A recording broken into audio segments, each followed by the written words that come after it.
नमस्कार दोस्तों, हमारे चैनल में आपका बहुत बहुत स्वागत एवं अभिनंदन है। हमारा चल रहा था यूपी टीजीटी संस्कृत व्याकरण प्रवेशिका डॉक्टर बाबूराम सक्सेना प्राकथन। प्राकथन में हम पढ़ रहे थे संज्ञाएं, जिसमें हमारी ये 6वीं संज्ञा है। संज्ञा जिसे कहते हैं, यानी कि पाणिनि जी ने कुछ नाम दिए पहले अपने प्रथम अध्याय में, तो जिनके बारे में हम जान रहे थे, जिसमें आज हम पढ़ेंगे संयोग संज्ञा। संयोग संज्ञा, संयोग किसे कहते हैं, संयोग संज्ञा कहते किसे हैं। हलो अनंतराः संयोगः। किसी स्वर के व्यवधान रहित व्यंजन समूह को संयोग कहते हैं। दो या दो से अधिक व्यंजनों के बीच में किसी स्वर का व्यवधान ना हो तो उसे संयुक्त कहते हैं। जैसे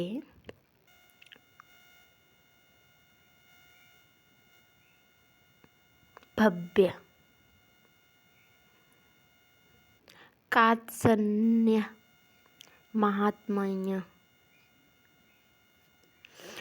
अब इसमें क्या है आपका, भव्य में भा, व,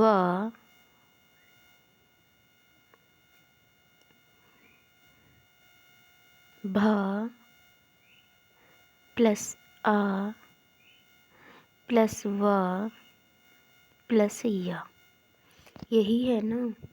तो भा और व जो है आपका, इसके बीच में तो व्यवधान है, किसका, स्वर का, पर व और या के बीच में व्यवधान नहीं है स्वर का। इसे ले लेते हैं, जैसे इसमें आपका का है, आ है, ता है, फिर शा है, फिर ना है, फिर आपका रा है, तब या है। तो यहाँ ता, शा, ना, रा, ये क्या हैं आपके, संयोग हैं। इन सभी व्यंजनों के बीच में, सभी व्यंजनों के बीच में कोई स्वर नहीं है। इसे ऐसे कह सकते हैं आप कि ऐसा व्यंजनों का समूह जिसमें स्वर ना हो, यानी कि स्वर के बिना व्यवधान वाले व्यंजन जब आपस में मिले हुए होते हैं तो उसे संयोग कहते हैं, जिसका सूत्र है हलोनंतरा संयोगः। नेक्स्ट आपका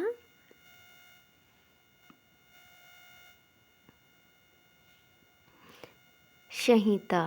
संहिता किसे कहते हैं, परः सन्निकर्षः संहिता। वर्णों की अत्यंत समीपता संहिता कहलाती है। संहिता को संधि भी कहते हैं। संहिता मतलब आप इतना मान लीजिए कि संधि, संधि में क्या होता है, दो ये वर्ण आपस में बहुत निकट आते हैं तब वो कोई नया वर्ण बनता है, होता है कि नहीं। दो या दो से अधिक वर्ण मिलकर जब एक हो जाते हैं तो नया शब्द का निर्माण करते हैं। जैसे विद्याधन आलय, विद्या का आ और आलय का आ, ये दोनों क्या हैं, वर्ण।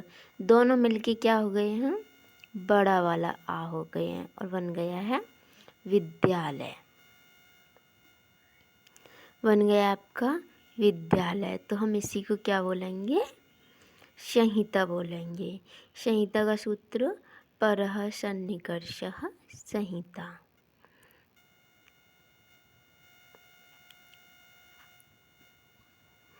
तीसरा है आपका प्रज्ञा। प्रज्ञा किसे कहते हैं, ई दु दे द द्विवचनम प्रज्ञा। सुबंत, सुबंत, सुबंत यानी कि सुबंत, सुबंत यानी कि सु औ जस अम, पूरे आपके ये 21 प्रत्यय। तिगंत यानी कि आपके धातु, ऐसे बोल सकते हैं। सुबंत और तिगंत यानी कि पूरे के पूरे 21 आपके सुबंत, तिगंत,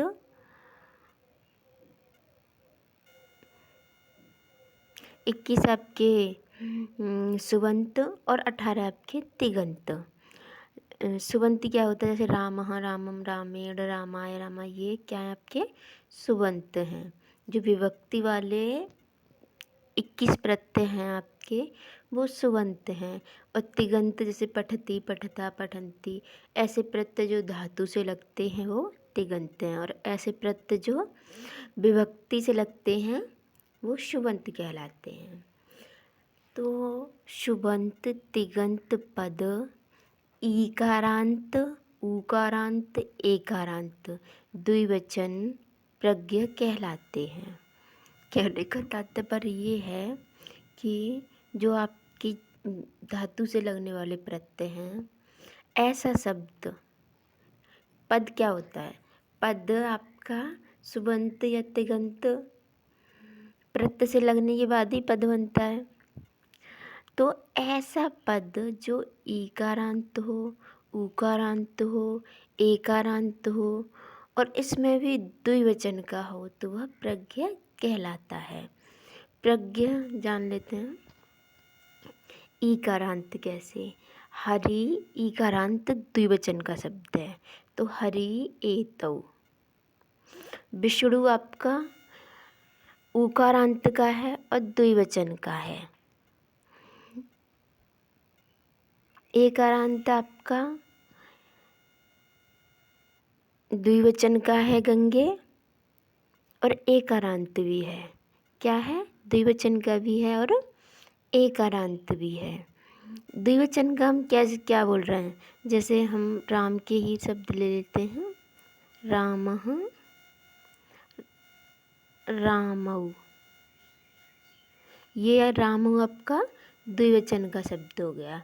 तो ऐसे द्विवचन के शब्द में आपका ईकारांत आ रहा हो, ऊकारांत आ रहा हो और एकारांत आ रहा हो तो हम उसे प्रज्ञ कहेंगे।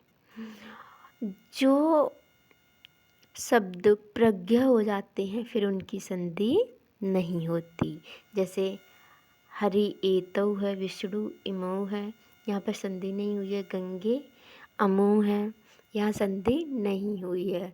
तो ये भी आप याद रख लें कि प्रज्ञ शब्दों की संधि नहीं होती है। प्रज्ञ किसे कहते हैं, ई उ ए द्विवचन प्रज्ञ। ई उ ए द्विवचन में होंगे तो वह प्रज्ञ कहलाएंगे और प्रज्ञ हो जाने पर उनकी संधि नहीं होती है। आगे चलते हैं।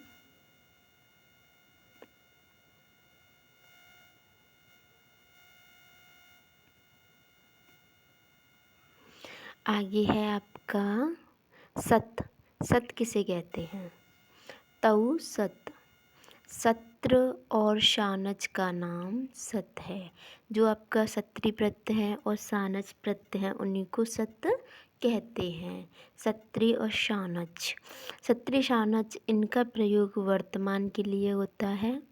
जो प्रेजेंट दिखाने के लिए करते हैं उसे हम सत्री शानच में करते हैं। क्रम से इनका परस्मैपदी और आत्मनेपदी में प्रयोग होता है। थोड़ा इनको भी जान लेते हैं। यदि पुल्लिंग होगा आपका तो पठतः, यदि स्त्रीलिंग होगा तो पठन्ति, नपुंसकलिंग होगा तो पठन।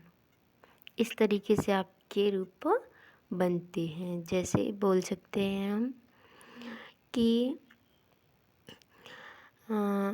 बालकः पठितः, बालिका पठन्ति, फलं खादन्। इस तरीके से आपका शब्द बनेगा। फलम पतन, इस तरीके से हम बोल सकते हैं। शानच, शानच आपके आत्मनेपदी से लगता है। इसमें यदि आत्मनेपदी से लगेगा तो इसका क्या होगा आपका इसके आपके लव की तरह, लवमानः, लवमाना, लवमानम। कैसे? लवमानः, लवमानम, लवमानम।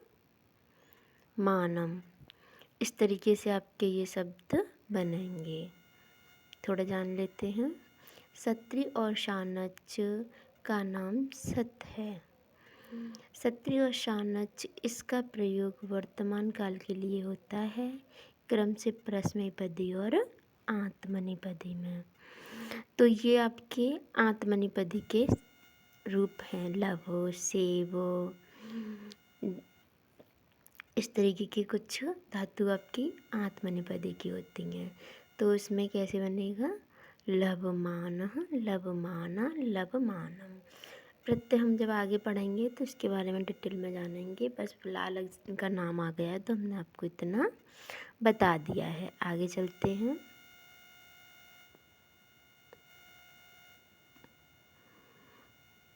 ये है आपका गह। गह किसे कहते हैं? गह, तरप तमपौ गह। गह का नाम क्या है? तरप और तमप। तरप एवं तमप दोनों प्रत्ययों की घ संज्ञा होती है। घ संज्ञा किसकी होती है? तरप और तमप की घ संज्ञा होती है। हम याद रखेंगे। यह दोनों प्रत्यय विशेषण बताने के लिए होते हैं। संज्ञा में इतनी ज़्यादा नहीं दिया है, पर मैं आपको थोड़ा सा इनके बारे में बता दे रही हूँ। इनका नाम आया है तो तरप, तरप में क्या होता है आपका? तराह, तर, तरम। यानी कि यदि आपकी स्त्रीलिंग होगा तो तरा आएगा। जैसे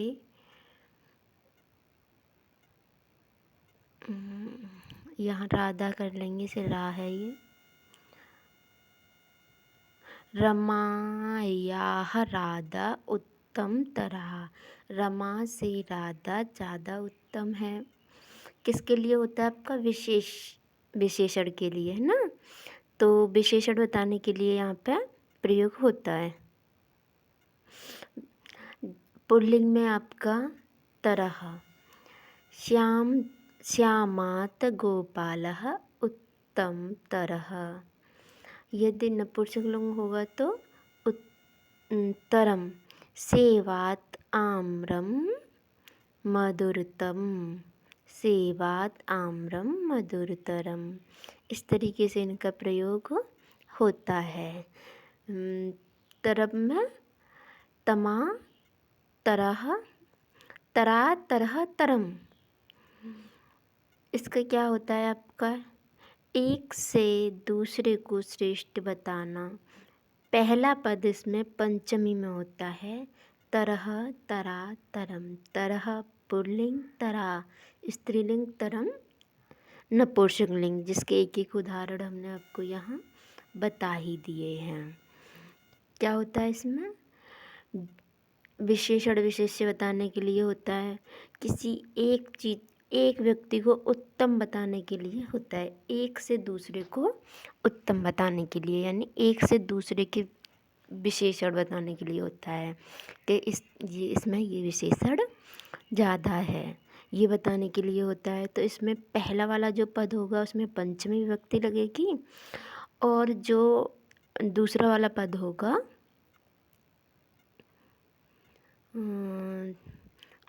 वो ऐसे ही रहेगा।